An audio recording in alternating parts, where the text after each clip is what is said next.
चलो दोस्तों, आज का टॉपिक है आइसोसेलेस ट्रायंगल। और आइसोसेलेस ट्रायंगल एक ऐसा ट्रायंगल होता है जिसके दो साइड्स इक्वल होते हैं और दो एंगल्स भी इक्वल होती है। दो साइड्स भी इक्वल, दो एंगल्स भी इक्वल, याद रखना।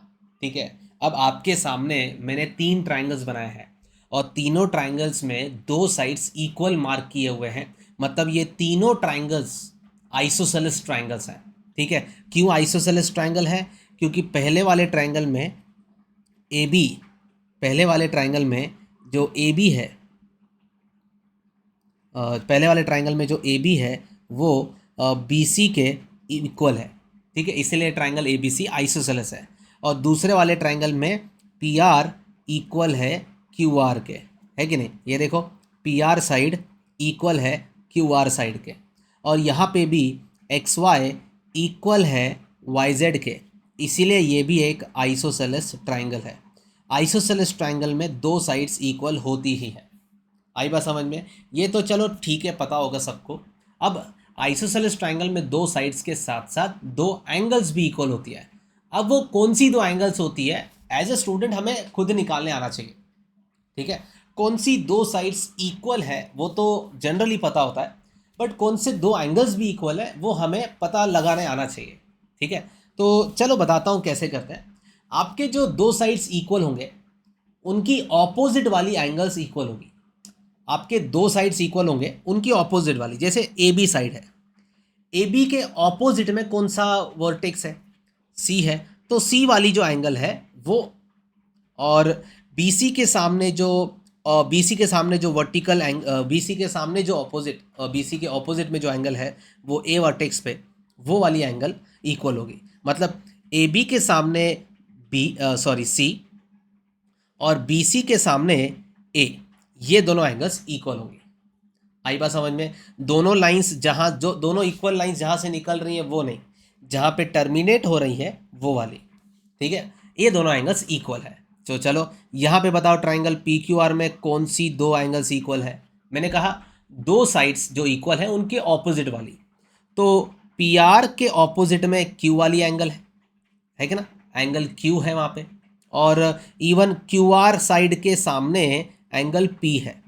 तो एंगल पी बराबर है एंगल क्यू के। और इस ट्रायंगल में एक्स वाई और एक्स जेड इक्वल है, तो इनके सामने वाली, एक्स वाई के सामने वाली जेड वाली, और एक्स जेड के सामने वाली ये वाई, ये वाली एंगल्स इक्वल होंगी। तो चलो मैं इक्वल एंगल्स कौन सी है फिर से मार्क कर देता हूँ। आपको पता है कि ए बी इक्वल है बी सी के, तो ए बी के ऑपोजिट में ये एंगल सी है, राइट? ये एंगल सी जो है वो बी सी के ऑपोजिट में जो एंगल है उसके इक्वल होगी, right? Once again, P Q R triangle में कौन सी दो साइड्स इक्वल है? ऑब्वियसली पी आर और क्यू आर। तो पी आर के सामने कौन सी साइड है? पी आर के सामने कौन सी एंगल है? वो है एंगल क्यू। ठीक है। पी आर के सामने एंगल क्यू है। और क्यू आर के सामने कौन सी एंगल है? क्यू आर के सामने पी है। और सीधा पता ही चल रहा है, जब पी क्यू आर में से क्यू आर आ गया तो पी ही बच गया, है कि नहीं? क्यू और आर आ गया तो बाकी पी बच गया, क्यू आर आ गया तो पी बच गया, पी आर आ गया, जैसे पी और आर आ गया तो ऑब्वियसली क्यू बच गया, है कि नहीं? चलो यहाँ पे भी देख लो, एक्स वाई के सामने, एक्स वाई के सामने मेरे पास जेड वाली एंगल है, और एक्स जेड के सामने मेरे पास वाई वाली एंगल है। ये दोनों एंगल्स इक्वल है। तो ट्राइंगल में, आइसोसेलेस ट्राइंगल में कौन सी दो एंगल्स इक्वल होती है ये हमें पता लगाने आना चाहिए। और अभी बता दिया, इक्वल साइड्स के ऑपोजिट वाले। ठीक है। इक्वल साइड्स के सामने जो एंगल्स होती है वो वाली एंगल्स इक्वल होती है। अब जो तीसरा एंगल बच गया, जो इक्वल में नहीं आता, जो इक्वल नहीं है, वो वाला एंगल मार्क कर देते हैं ये। ठीक है। चलो एक बात बताता हूँ, जो इक्वल एंगल्स है ना दोस्तों, जो इक्वल एंगल्स है, इक्वल एंगल्स को हम बेस एंगल्स भी कहते हैं। क्या कहते हैं? Base angles. तो कोई बोलेगा आइसोसेलेस ट्राइंगल की बेस एंगल्स कौन सी होती है? जो दो एंगल्स इक्वल हैं उनको ही बेस एंगल्स कहते हैं। यहाँ पे भी ये जो एंगल P और ये जो एंगल Q है, ये दोनों एंगल्स को हम बेस एंगल कहेंगे। और यहाँ पे एंगल Y, ठीक है, एंगल वाई और एंगल जेड, इन दोनों को भी हम बेस एंगल्स कहेंगे। तो ये जो इक्वल एंगल्स होती हैं आइसोसेलेस ट्रायंगल में, उनको हम बेस एंगल्स कहते हैं। और जो तीसरी एंगल बच गई, उसको हम वर्टिकल एंगल कहते हैं, वर्टिकल एंगल। ठीक है, तो यहाँ पे पी क्यू आर ट्राइंगल में एंगल आर वर्टिकल एंगल है और यहाँ पे एंगल एक्स वर्टिकल एंगल है। आई होप यहाँ तक आपको समझ में आ गया। आइसोसेलेस ट्राइंगल में दो साइड्स इक्वल होती है और दो एंगल्स भी इक्वल होती है। जनरली हमें पता होता है कि कौन सी दो साइड्स इक्वल है, तो हमें दो साइड्स इक्वल है वो पता है, तो कौन सी दो एंगल्स इक्वल होंगी वो तो सिंपल है, उन साइड्स के ऑपोजिट वाली। ठीक है, साइड इक्वल साइड्स के ऑपोजिट में जो एंगल्स होती है वो इक्वल होती है। तो मैं लिख देता हूं angles opposite to equal sides are equal. जो इक्वल साइड्स है उनके ऑपोजिट वाली जो एंगल्स है वो पक्का इक्वल होती है। Angles opposite to equal sides are equal. तो ये पहली चीज़ आपको याद रखनी है। चलो दूसरी इंपॉर्टेंट चीज़ बताता हूँ, बहुत ही इंपॉर्टेंट चीज़ बताता हूँ। ये देखो, आइसोसेलेस ट्रायंगल के बारे में बहुत ही बढ़िया चीज़ है, याद रखना। ये जो आपकी वर्टिकल एंगल है ना दोस्तों, ये जो वर्टिकल एंगल है, बेस एंगल नहीं, बेस एंगल्स तो इक्वल वाली एंगल्स होती है, वर्टिकल एंगल की बात चल रही है। देखो, किसी भी ट्रायंगल में आप कोई भी वर्टेक्स से परपेंडिकुलर बना सकते हो। जैसे ए से परपेंडिकुलर बना सकते हो, बी से परपेंडिकुलर बना सकते हो, सी से परपेंडिकुलर बना सकते हो, या इवन इन एंगल्स, इन जो एंगल्स हैं, ये जो एंगल्स हैं, इनके आप बाइसेक्टर्स बना सकते हो, है कि नहीं। तो मैं ये कहना चाहता हूँ, मेरे सेकेंड इंपॉर्टेंट पॉइंट जो समझा रहा हूँ वो सुनो। अगर मैंने वर्टिकल एंगल का एंगल बाइसेक्टर बनाया, क्या बनाया, एंगल बाइसेक्टर। अगर मैंने वर्टिकल एंगल को बाइसेक्ट करने वाला लाइन बना दिया, वर्टिकल एंगल को बाइसेक्ट करने वाला लाइन बना दिया, तो ये जो बाइसेक्टर मैंने बनाया है वर्टिकल एंगल का, वो बेस को परपेंडिकुलर भी होता है, बेस को परपेंडिकुलर भी होता है और बेस को बाइसेक्ट भी करता है। बाप रे बाप, मज़ा आ गया। वापस, कुछ समझा ही नहीं, एक बार वापस करता है। देखो, ये मैंने ए को बाइसेक्ट करने वाली एक लाइन बनाई। एंगल ए को, मान लो एंगल ए 60 डिग्री है, तो ये 30 और ये भी 30। तो मैंने ए का एंगल बाइसेक्टर बनाया। ये एंगल बाइसेक्टर बीसी को परपेंडिकुलर नहीं होगा और बाइसेक्ट बीसी को बाइसेक्ट भी नहीं करेगा। ठीक है, ये भी देखो बेस एंगल है।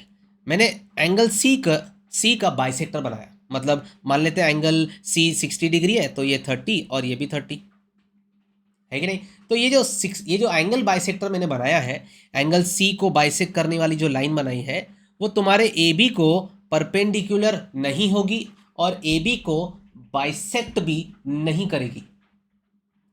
ये आप एज अ नॉलेज की तरह, एज अ फैक्ट आप याद कर सकते हो। हालांकि हम इसको प्रूफ बहुत आसानी से कर सकते हैं ट्राइंगल्स को कॉन्ग्रेंट करेंगे तो। इनफैक्ट आपने कॉन्ग्रेंसी ऑफ ट्राइंगल्स में ऐसे सम्स किए होंगे जिसमें आपने आइसोसेलेस ट्राइंगल के परपेंडिकुलर को बाइसेक्टर भी प्रूव किया होगा।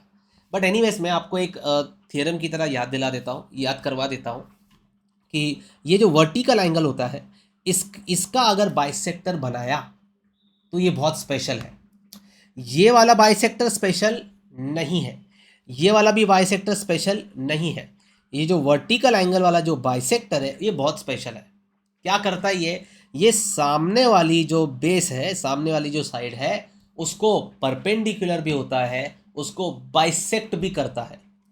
मतलब ये यहाँ से अगर मैंने एंगल बाइसेक्टर बना दिया, मतलब ये वाली एंगल और ये वाली एंगल इक्वल है, तो पक्का यह परपेंडिकुलर भी होगा और बाइसेक्टर भी होगा। मतलब ए बी साइड को बाइसेक्ट भी करेगा। कहने का मतलब है ए डी और सी डी इक्वल होंगे। परपेंडिकुलर होगा मतलब 90 डिग्री बनाएगा, तो ये 90 डिग्री हुआ, ये भी 90 डिग्री हुआ। बाइसेक्ट करेगा मतलब AC के इक्वल पार्ट्स कर देगा, इक्वल पार्ट्स कर देगा। ठीक है, अगर AC 12 सेंटीमीटर है तो 6 कर देगा। आई बात समझ में। ऐसा और कोई बेस एंगल्स का बाइसेक्टर नहीं करेगा, ऐसा सिर्फ वर्टिकल एंगल का जो बाइसेक्टर होता है वो कर सकता है।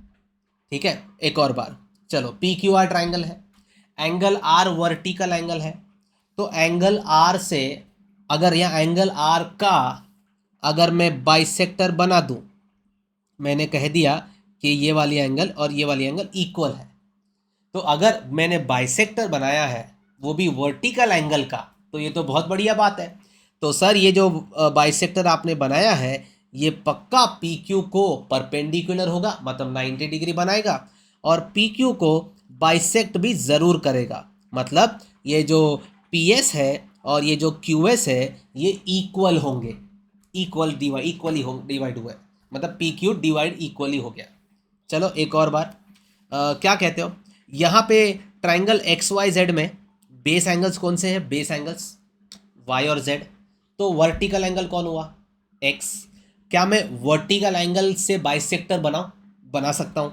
तो चलो मैंने वर्टिकल एंगल से बाइसेक्टर बना दिया। इस बाइसेक्टर का नाम देता हूँ मैं एक्स एम। ठीक है, ये एक्स एम क्या है? ये एंगल एक्स को बाइसेक्ट कर रहा है। ठीक है, एंगल बाइसेक्टर है। ये जो एंगल है इस तरफ और उस तरफ एंगल सेम है। अब ये दोनों एंगल सेम है मतलब एक्स एम एंगल बाइसेक्टर है। और अगर किसी आइसोसेलेस ट्रायंगल में वर्टिकल एंगल का बाइसेक्टर बनाया तो सामने वाली साइड को वो परपेंडिकुलर भी होगा और सामने वाली साइड को बाइसेक्ट भी करेगा। मतलब ये एक्स एम और जेड एम इक्वल होंगे। आ रही बात समझ में? तो ये चीज ध्यान देनी है। ठीक है, लिख देता हूं मैं, आपको याद रहेगा। Angle bisector, angle bisector short, चलो अच्छे से लिखता हूं, एंगल बाइसेक्टर ऑफ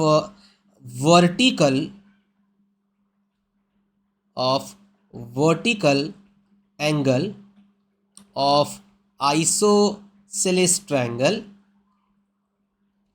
अगर एंगल बाइसेक्टर वो भी वर्टिकल एंगल का आइसोसेलेस ट्रायंगल का बना दिया, इस perpendicular bisector of opposite side. ठीक है, ध्यान देंगे दोस्तों।